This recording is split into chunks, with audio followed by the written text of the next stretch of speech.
There it is. There it is. Press the button, ladies. All right, young man, press the button. There you go. Vista Equity Partners. Again, stock exchange, markets. We'd like to just give you updates on what's going on. Why is it important? Dow Jones up 480, almost 500 points. Nice move up. S&P, nice move up. NASDAQ up 457, the biggest mover up. Great. VIX, again, we've been talking about the VIX. VIX comes down. That means things are calming down. The tension, the nervousness in the market is calming down. Always good. Always good. And folks who say, well, don't worry, those are only Wall Street people, that's not the case. That is not the case. There are 70% of Americans who have some sort of investment in a stock through maybe a pension fund or a 401k or something.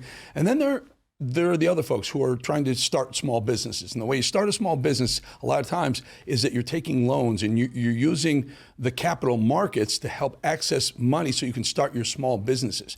The vast majority of MAGA voters are working in small businesses in one shape or form. They either own their own or they work for a small business. Something like 75% of the country, right? So it matters all the way down to the small business level. So over on one of the chats, I'm going to say the Rumble chat, they get mad at me when I talk about the stock market, but it's not because I like the elitists on Wall Street. I don't give a shit. It's crap about them. Sorry. I don't give crap about those people. I care about Main Street, not Wall Street. And Main Street is 1 billion% affected by what happens on Wall Street, no matter what you say. Some of the big movers and shakers started as small stocks, and it was a good day. The point is, it was a good day, and that's something we should all be happy about. Don't be mad because some fat cats on Wall Street are making money today, because they are, because this trickles down to the economy. This is important. We've lost a lot of market value, and we want to get that back, and Trump is working hard to do that. But something is happening in America right now. It's almost like someone flipped a switch because all of the mainstream Democrats simultaneously started race baiting again. The same toxic approach that they took, well, it helped them lose the election. Let's start with Sunny Hostin, you know, that lunatic on The View, who's always been very creative in her storytelling. It may seem like The View star simply says whatever she wants, but I think there's actually a very deep level of thought that goes into her mind-boggling rants. Her latest well-thought-out theory about Trump has to do with the president's plan to encourage having babies. She, of course, decided to make this all about race and pitched a confusing and racist theory about Trump's true motives. Gotta watch this. I want to reframe the issue a little bit, because when I look at something like this, these proposals, I want to know why, and I want to know who's making them. And so when I looked into that, they're saying that the U.S. birth rate is declining. However, in 2024, there was a 1% increase in U.S. births. But that increase was with Hispanic mothers and Asian mothers.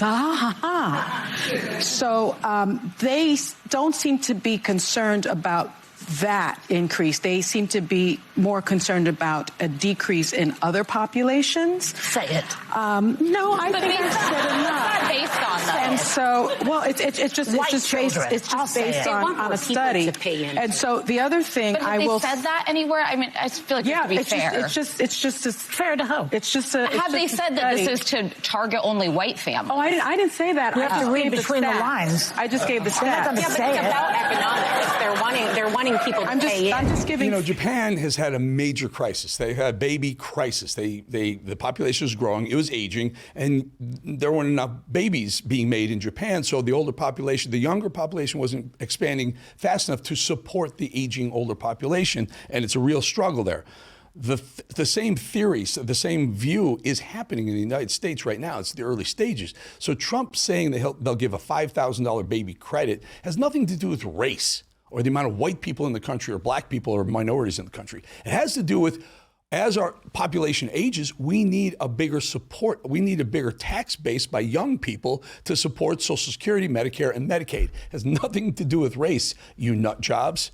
Next up, Mayor Pete Buttigieg, a name that nobody has said in months, talking about his black adopted children. Have you thought about when your son gets older, his experience in the world, probably different from yours. Like, how would you have those combos with him? Or even, let's say, your daughter, like, learning to deal with her hair. It's going to be a little difficult. Like, how have you thought about these things? Do they concern you? Yeah, we think about it all the time, and it's not like we have it all figured out. So we were in... but if anybody knows how important identity is, you know. Of course. So we were in what's called a surprise adoption scenario. So we literally, I was at work, I was traveling, we got a phone call, Chasten called me, and the next day we were in a rural Midwestern hospital holding him in our arms. We said that we wanted to adopt without regard for race. By the way, anybody who says race is not a thing in this country should experience an adoption process where there are literally different lists. If you say that you want a white kid only, versus if you say that doesn't matter. I mean, you can make everything about race, can't you, on the left? My example, I have a niece. My niece is white. She adopted seven Hispanic children. 7. Had 2 of her own, adopted 7. So stop with this race crap. It's just, what is it? What is it with the Democrats? The race baiting continued yesterday over at CNN. Fortunately, Scott Jennings was there to diffuse some of the stupidity. Listen to this clip from their daily disaster panel. It's about making sure that there is white supremacy in this country. And if we're honest, we will say that. But we're treated to sort of similar comments to what Kerry made tonight about race, white supremacy, all of Trump's ideology and people and voters and everything. It's all about white supremacy. This was rejected in the election. Democrats ran this was the animating thing of the Harris campaign, and it was rejected. Okay. And I am constantly shocked at what you're not aware of, which is Donald Trump's performance. I'm constantly shocked at what you're not aware of. Well, I don't know. I tend to be more right about it than you are. But the reality is he did better. He did better among minority voters than any Republican in a half a century. Yeah, he seemed to be totally unaware of it. But it's also true. But if you're going to come out and call half the country a white supremacist, I think you've got to explain it. I love Scott Jennings. Scott Jennings, by the way, should replace Mitch McConnell, who it's time for you to step away, Mitch. Listen, I'm all about talking about Nancy Pelosi getting out of the race, talking about Joe Biden being too old to be president. Mitch McConnell's too old to be the senior senator in the Senate right now. Scott Jennings would be a good junior senator there. Of course, if the Democrats decided to engage in a party-wide race-baiting attack on America, you just know that Michelle Obama, well, she wants to get in on that. Here's the former First Lady talking about how black women apparently don't articulate their plan or their pain.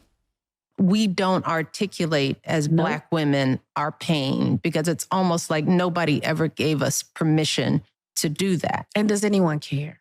Yeah, there's Will that. they care? If we knew, I think we would care.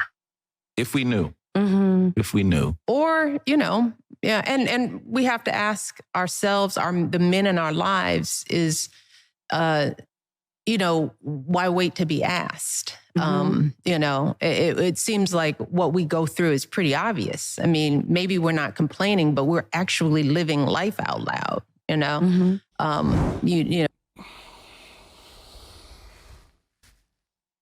The men in her lives, are they still together even? Unfortunately, there are a lot of Democrat women that idolize Michelle Obama. This is why race baiting can be so detrimental. You take someone like Michelle, who has a massive following virtually everywhere, and you allow her to make those insane and completely untrue comments about not being as important as a black woman in society, and her followers actually listen. They start to believe it. They believe that there's truth in what she's saying.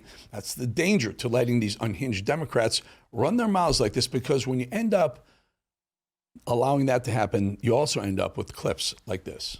Really can't believe it's people in the comments of this student loan situation talking about this is how the world works. You borrow money, you pay it back. Shut your stupid up. A fucking school loan ain't the same as an auto loan or a home loan or a personal loan, you idiot. Black people, minorities especially, had to go to school. We ain't left. We had to go to school. I had no choice but to go to school. It didn't work. And, for 4 years, actually for, probably a dozen years since Barack Obama came along, they've been playing the race card. It didn't work. Trump showed he increased minority vote massively. No one thought he could do the numbers he did with Hispanics and the black vote. And the black vote still only comes in around 15 or 18% for the most popular Republican in, as Scott Jennings said, 5 decades.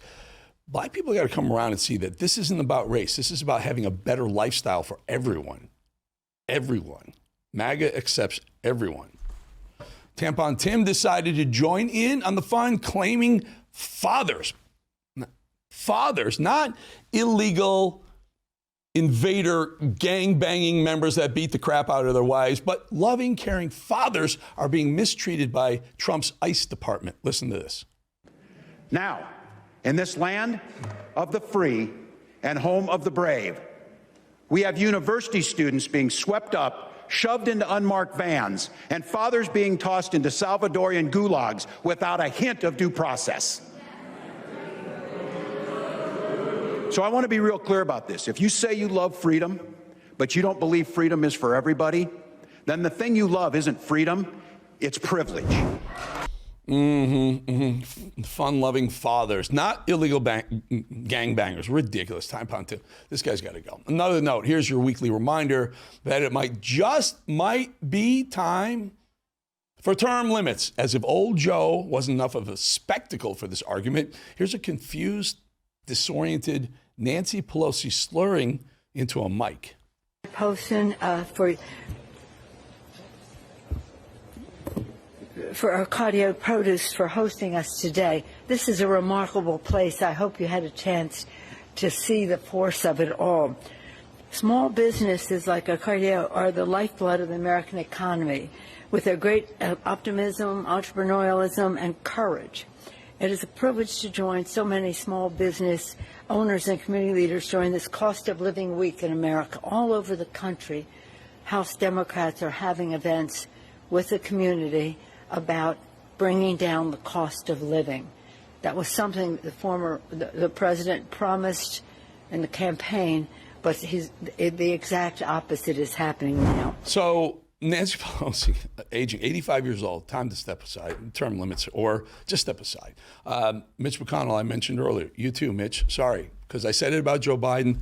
Dianne Feinstein was literally almost brain dead while she was still voting. She thought she was voting. She wasn't even voting. All right, folks, we'll be back in 2.5 minutes. Got some great stuff for you coming up after the break.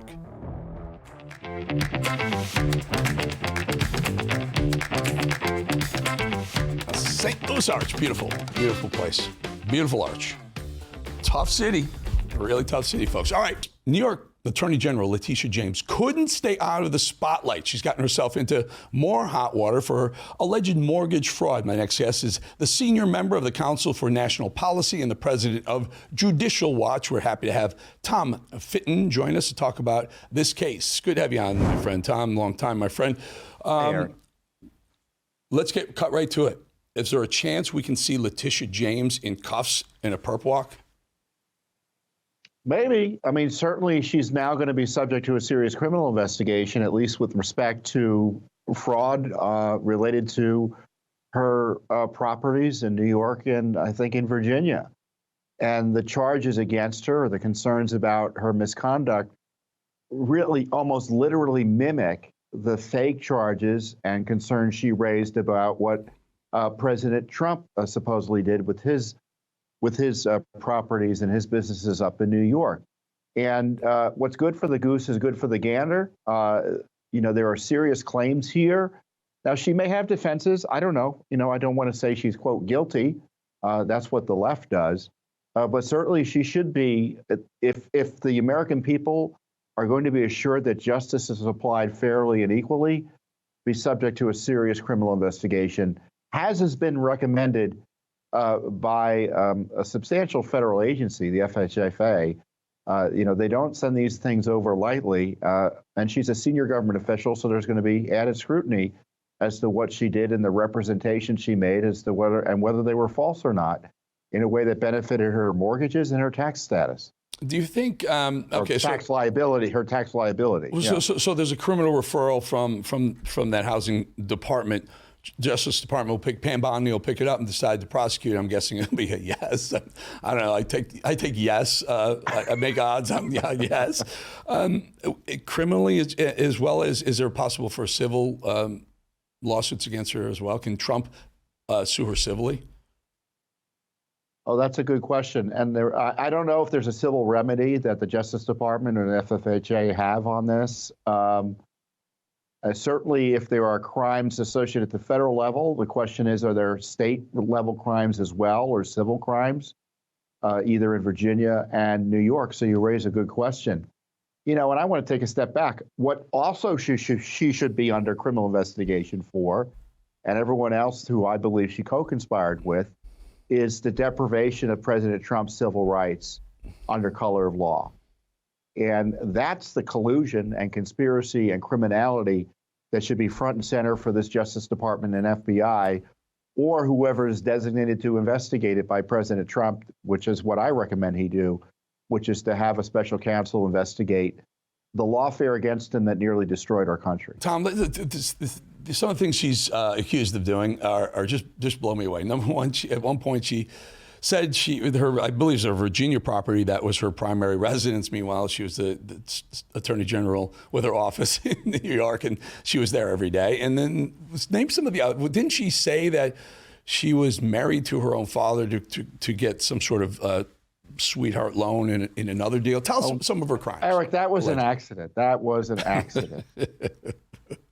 Her property up in New York, there's a question about whether she reported the actual number of units there in a way that saved her taxes, right? If the accurate number was given, she would have had a more significant tax liability. So this is exactly what I shouldn't say exactly, but it's unlike what she accused Trump of doing, which is basically getting loans that he paid back and pretending that what he filed in those papers was wrong, when in fact they weren't. There's specific things that are alleged here that were specifically wrong, and she's personally responsible for. None of that was true with Trump, yet she wanted to destroy his companies over it. And similarly, she should be subject to the same type of scrutiny in the least. So Biden, with all those pardons he handed out, he didn't hand out a preemptive pardon to Letitia James? Who knows? Maybe there's one in his drawer. Maybe he's keeping it in his garage in Delaware. We just haven't found it yet. Just look in the corner in that box behind the Corvette. What blows me away is that she said that Mar-a-Lago is worth $18 million, and Trump was like, are you kidding me? The one parking spot in Mar-a-Lago is worth $18 million. And then she played the same game with values of properties to get sweetheart loans. So I got to think, Tom, you're a lawyer. I'm not a lawyer. I thought you were. All right, be a judge for a minute then. You think she's guilty? And this is just pure speculation, folks. I mean, we can do this. We can play this. Do you think she can be convicted of the things that she tried to convict Trump of? Based on the evidence that's been presented, there's the basis for a criminal prosecution and an investigation. And she may say, look, the paperwork you have is incomplete. And this is the complete paperwork, and it shows I didn't engage in any fraud. Yeah. But if the charges are borne out, the question is, why won't she be prosecuted?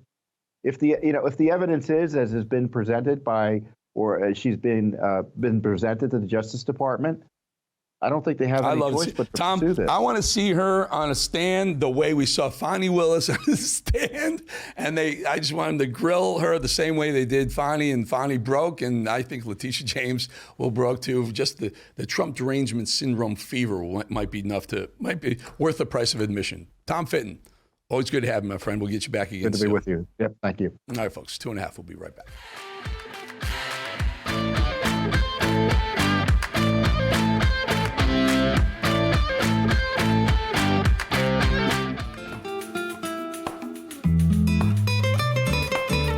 Supposedly a beautiful place, just right over the border of North Carolina, South Carolina border, Asheville, and that's the Biltmore Estate.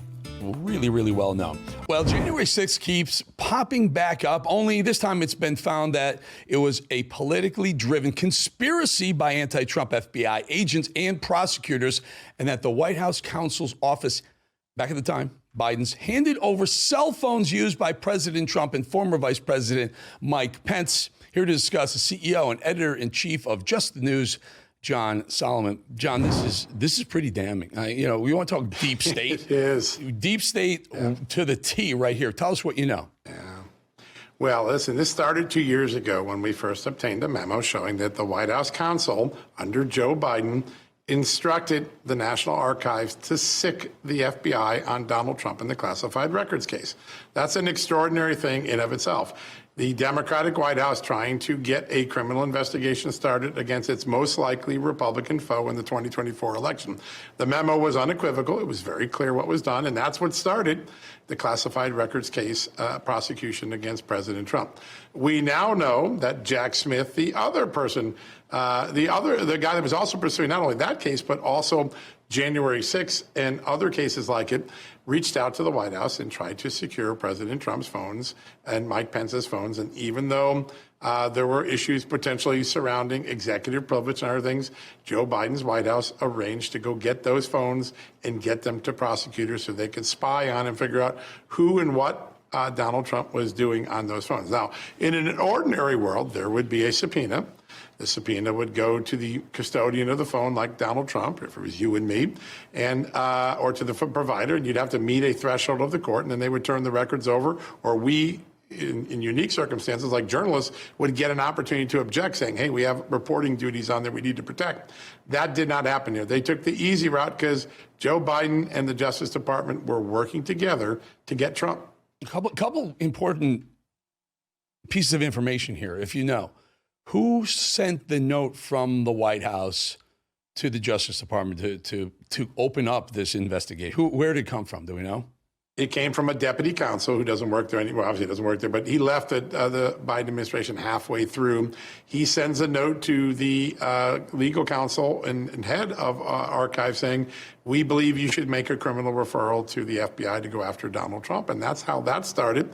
Literally, it's the genesis of the case. Before that time, they were negotiating like they always do when a president leaves. Listen, every president leaves office, and there's not a complete historical record. It takes months to get things synchronized and together. But in this case, Donald Trump didn't get the runway, the courtesy, the ordinary gestures that every other president working with the archives would get. This was, let's weaponize this and turn this into a criminal act and go get them going. And that's what they did. There were people in the FBI I've talked to. They thought it was crazy what was going on. That's conspiracy right there. That is what the prime definition, the Webster or Harvard, if you choose definition of conspiracy. The phones that they secured, Trump's and Pence's, White House phones, White House apparatus that they were given, because Trump historically and famously, I think he pretty much tries not to carry a phone with him, right? Yeah, well, I think President Trump keeps a phone pretty handy, actually. My understanding is he does from my reporting. But, you know, they're circumspect what they use, and they have different phones, right? There are phones that they use for classified conversations versus I'm calling my pal out and to go golfing, right? And so every president usually has a series of phones that they use. But it is rather remarkable. When the president is out and about in the field, I doubt he carries a cell phone with him because it's a tracking device. And so the Secret Service probably locks that down or shuts it off when he's traveling. But when he's in the residence at home, he generally has a phone. Almost all the presidents have had phones. Mm-hmm. Yeah. What, just John, like you and me. Yeah, I know, but I remember for years, and maybe it was the first presidency, and prior to that, it was he didn't want to have a phone with him. He tried not to have a phone, and you're very close with him, so I take your information of mine, certainly. There's another issue that's bubbling up, and seeing this a little bit here and there. Act Blue, big fundraisers for the Democrats, may have been being used by foreign governments or foreign groups. Tell us about that, and what do you think is going to happen? Yeah, this is something we started over a year ago here at Real America's Voice and Just the News. We began chronicling the concerns that the Act Blue didn't have the normal security protections that would keep foreigners from contributing illegally to campaigns, even though they were collecting hundreds of millions of dollars of small donations into the Democratic Party's coffers all throughout 23-24. Now, keep in mind, this is a Democratic Party that has a history of using illicit foreign money to help them. The Bill Clinton China fundraising scandal in the 90s was an earlier potential version of this. In those days, there was no online fundraising, so you had to get straw donors like Buddhist monks and others to give donations and pretend it was theirs, but it was really China's money. Now, with online fundraising, it can be done really easy. A foreign gift card could be used to make a transaction if there aren't the proper protections. Well, what we learned from our reporting, then followed up by Congress, by people like Chairman Brian Stile and House Administration, and Jim Jordan and House Judiciary, and James Comer on House Oversight, was that the Act Blue was not using any of the basic precautions. They didn't prohibit foreign gift cards from being used as a credit card transaction for donations. They didn't use the CVV number. That's that three-number code in the back of your credit card you use to prove you're the identity holder of the card. They left the back shop wide open, which would allow a foreign power to potentially route money into the elections. James Comer and Brian Stile are both on the record on this network, on my show, saying we believe money from China, Venezuela, Iran, and Russia may have been moved through the Act Blue system to the benefit of either liberal nonprofits or Democratic candidates. Today, we expect as early as today, President Trump will sign an executive order putting new tools into place to first prohibit any further foreign money flowing into elections to nonprofits or to candidates, and then two, ordering the FBI, the Justice Department, and others to make sure that those who may have done it in the past, either through negligence or through intent, that they face full justice under the powers of the government. Important right there. Negligence or intent. They're all going to say we didn't know, right? So can you still get them for negligence? I didn't know it was a foreign entity that was that the money we were taking in and then giving to various Democrats. We didn't know they were from foreign. Is that a viable defense? It is. It's not a viable defense if you're pursuing them under civil law. So there's a lot of tools available, right? You can pursue someone civilly or criminally, but they were moving millions of dollars. They were basically a transaction company, and if you didn't take the normal prescribed procedures that everyone knows they're supposed to use in today's modern marketplace, you can make an argument under civil law, maybe criminal law, that there's a lot going on. Last Friday, we broke the story that Jim Jordan, Comer, and Stile have demanded interviews with all the executives. A lot of the executives are fleeing Act Blue right now as the spotlight's on them.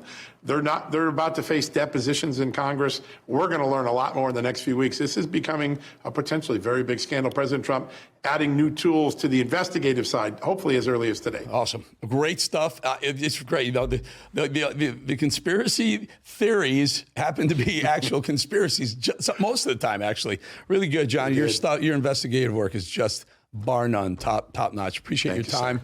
And we'll see you at 6 p.m. on Just the News. By the way, I have a call, off the record call with Kash Patel in maybe 30 minutes or so. So I'll get a little bit more information. So really good talking to you, though. Cool. Thanks, buddy. Good to be with you. All right, John. Talk to you soon. All right, before we head to break, just wanted to remind you all about my podcast and YouTube page, both updated daily. You can hear this show, of course, but tons of other content anywhere, anytime, because when you subscribe, you can pick it up and watch it and listen to it anytime, anywhere, but you must hit those subscribe buttons, and it's always free. We'll be back in 2.5 minutes.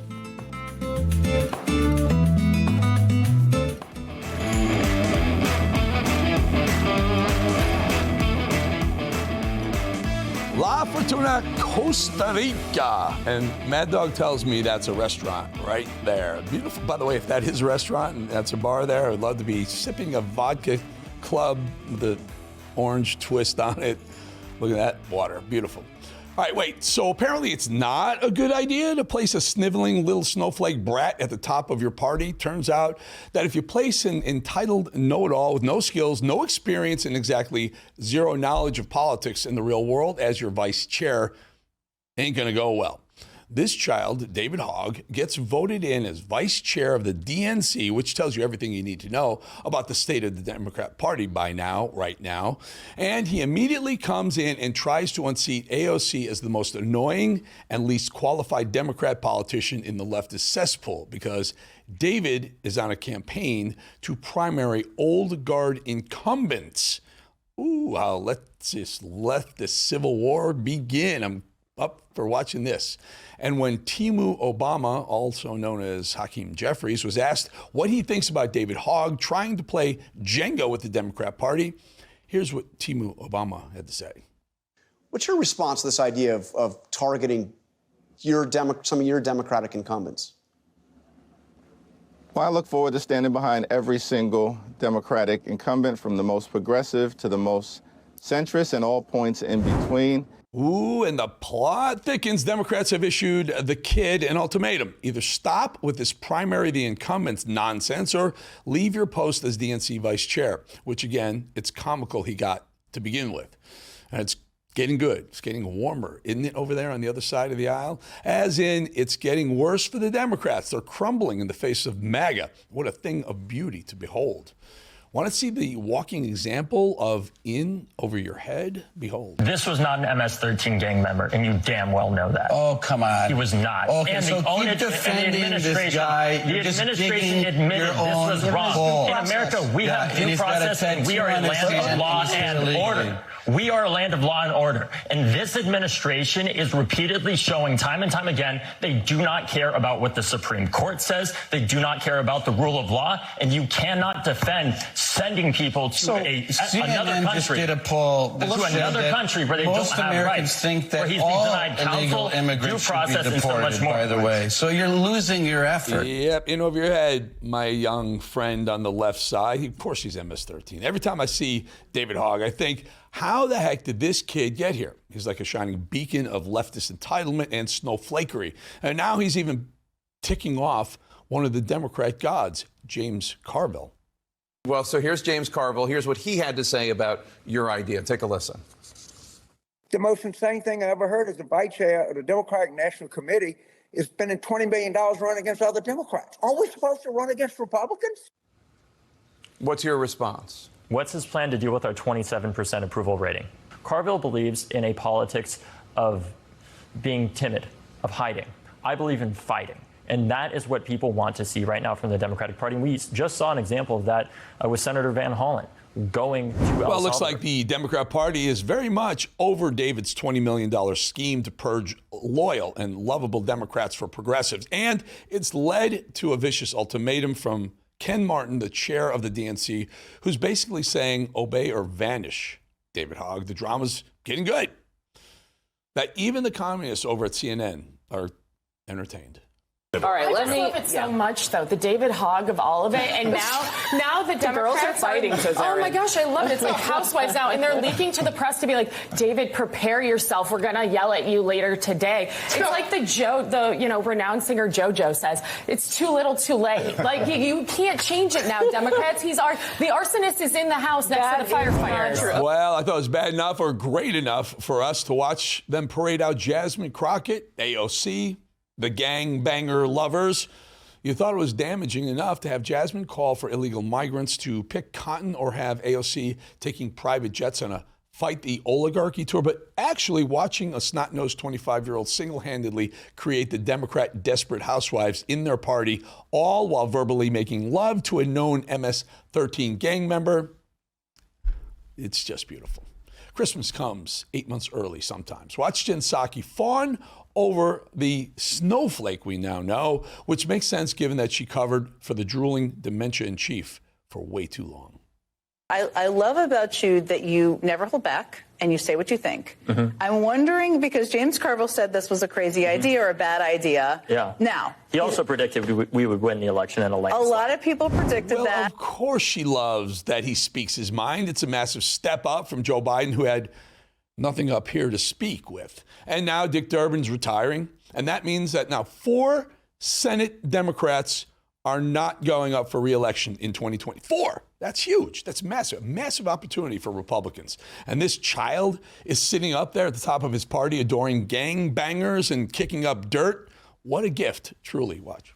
What we need to be doing is looking to elect people specifically like Senator Van Hollen, who are meeting this moment and not just saying, well, we don't have power, we can't do anything, but putting action behind his words, going to El Salvador to meet with the man that was abducted by Donald Trump and his administration as an admission of their own accident, like they talked about. We need people that are there to fight and meet this moment and show that Democrats aren't just saying a bunch of talking points or just waiting for midterms to take action against Donald Trump. Doesn't it just speak volumes that the Democrat Party picked this obvious loser as vice chair? What did they think was going to happen? He's 25 years old, the vice chair.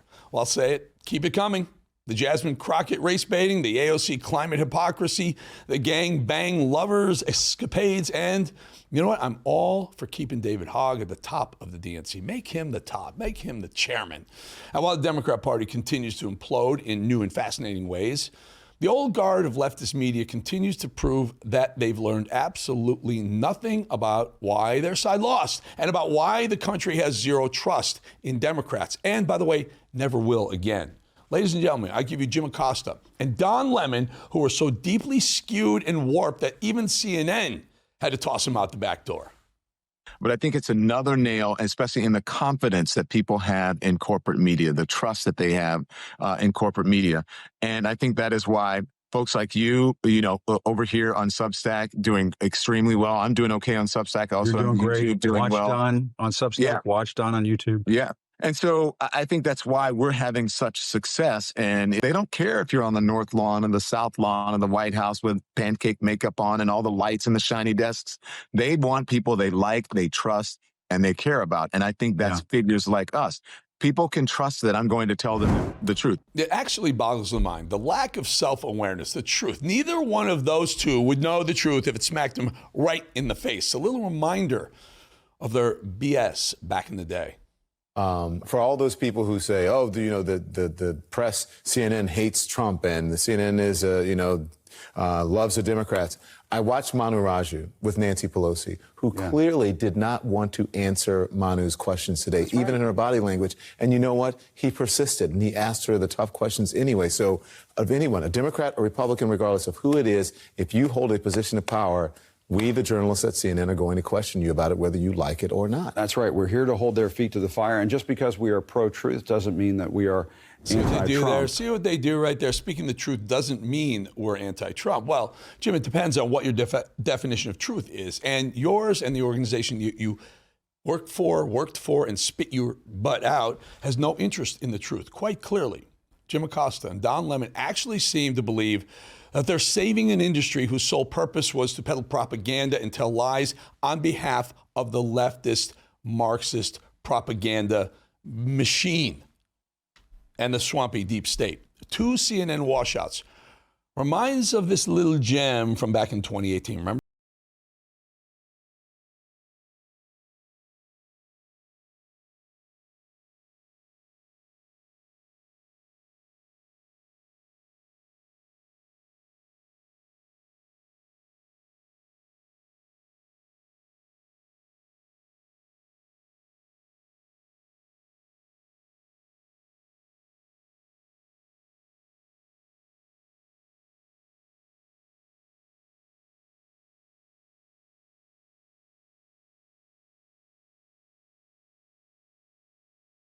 Its colleague gave debate questions to Hillary Clinton. Don't be fooled. This is not a journalist. This is a lemon, a bitter lemon. See what we did there? Actually, we didn't do it. CNN did it themselves. Pretty much pun intended, Don Lemon, sorry. What's amazing is this. It's actually quite remarkable that people like Joy Reid, Don Lemon, Jim Acosta were paid millions upon millions of dollars to talk on TV and to suck up the air in the room with repeated lies about President Trump, Russia collusion, Russian disinformation.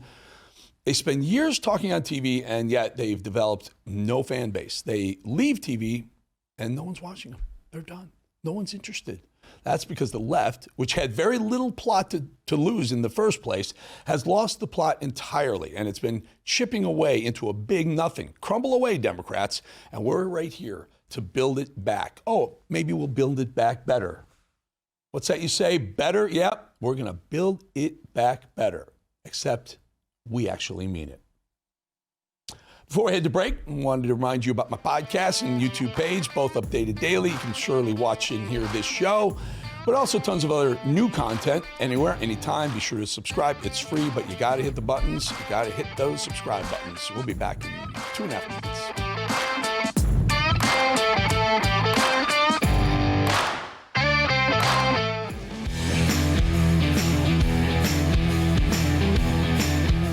That is a cool place. I've been. Fountain Hills, Arizona is just a beautiful, beautiful place, just outside of Phoenix, Scottsdale area. It's just a wonderful, wonderful, gorgeous, gorgeous place. You know, folks, I always I love this time of day. As I told you, it's my favorite time of not only the show, but of the day, because Steve Bannon is so cool. He's joining us from the road. I thought we weren't going to have Steve Bannon, but we do have our moment of Bannon, the moment of Zen. Some people need. I need the moment of Bannon. What's up, brother? Where are you on the road? And can you tell us where you are? Yeah. We're in Kansas City, Missouri. I'm speaking at Hillsdale College's annual conference, so I'm going to be the keynote speaker tonight, and we're going to do the show from here today and tomorrow morning. Yeah, you rile up the crowd and ask them. You tell them Bolling said that there's better barbecue in Florida than Kansas, and see what they say. They'll go crazy. They'll go absolutely bonkers. Yeah. So I want to get to this little full screen in a second, but first I want to set it up with this. Play the soundbite, Mad Dog. Well, a man like this comes along once every century if we're lucky. We've got him now. He's on fire, and I'm a huge supporter. Want to see him again in 2028. And obviously, anybody who doesn't like what you say but judges it as a function of a lack of intelligence doesn't know anything about you. I don't make that mistake. You're a smart guy. You know he's term limited. How do you think he gets another term? We're working on it. Okay. And the reason why this is relevant, and I want to play a soundbite, I said, look what, by the way, came out on Trump Store, the official Trump Store today. Take a look. Here it is. Steve, can you see it? I hope you have returned. It's a Trump 2028 cap. What are you talking about? We've ordered ball caps, all the swag. What are you talking about? It's a great day in the war room, baby. All right, so make us happy. How are we going to? I kind of alluded to. Hey, Bolling. I don't want to say Rob Sig had a votive candle lit for Trump 2028 since we are the Trump channel. But I'm just saying. I would take the over on 5 votive candles. Maybe, perhaps that's probably the way to go. But wouldn't that be great? And again, J.D. Vance wins. He picks Trump as his vice president. J.D. steps aside. Trump becomes his third term. Or I guess, who knows? You have any thoughts? You have any ideas? How? Because Cuomo asked you, how's it going to happen? I have. What are you talking about? I have a whole team. I have a whole team of some of the smartest lawyers in the nation working on this. We're going to have many different alternatives. President Trump is on the afternoon of the 20th of January of 2029. Eric, you and I will be doing the turnover right here, and we'll be talking about what a great inauguration day for President Trump's third term. Amen to that, brother. I'm on board. I'm all in. I'm all in. You know, Steve, by the way. Hey, hold it. I got to bring us. I got something. Hold. Go ahead. No, I'm waiting. Go, yours. No. Today. I thought you were going to start not with the merch, which is great. I thought you were going to start with the double barrel shotgun blast that President Trump gave Rupert Murdoch this morning on Truth Social. Yeah. With about the pollster, the phony news, and he threw in the Wall Street Journal for a good measure because he knows he's not loving them. That's Rupert's most prized. He's not loving them over there on 6th Avenue between 48th and 49th right now. It's such a love-hate relationship with them. He hires 19 people from Fox, and then they just. But that poll was BS, Steve. You know, you can play with how you question people with polls. But the good news in the one poll, he's crushing it on he's crushing it on the border. That's what he's doing. He's doing extremely well on the border. So. That's one of his most important ones. What I did want to tell you is that I moved off the Rumble chat because they were just too mean, and I'm back on the Getter chat, and there are a lot nicer people over there. A lot nicer folks on the Getter chat. Hold it.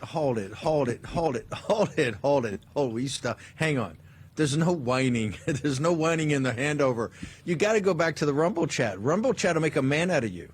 You come in and you got the pirate thing. You got a gun show. You got to get roughed up over the Rumble chat. It's rough over there. It's tough. So I had crowd. Lindy Leon, who I think is a Trojan horse. Nice lady. She's so sweet. She's so nice. She talks so, like your sister. And you don't want to be mean, but I know she spent her entire career as a Democrat up until the last moment when Trump won on November 5th, 2024. And then I just don't. I trust but verify. And I know we need everyone and we want to open it to everyone, but you have to Rumble chat. Was telling me I was bullying her. Hang over a second. And I do. We want to bring in more. We got Democrats, Tulsi Gabbard. Naomi Wolf first came on, audience hated her. You got to work these things in. But brother, you can't say she's so sweet, she's so smiled. That's like, it's honey trap. That's CCP honey trap 101. Well, be very careful there. Tell the folks on. I think she. Tell the folks on the Rumble chat.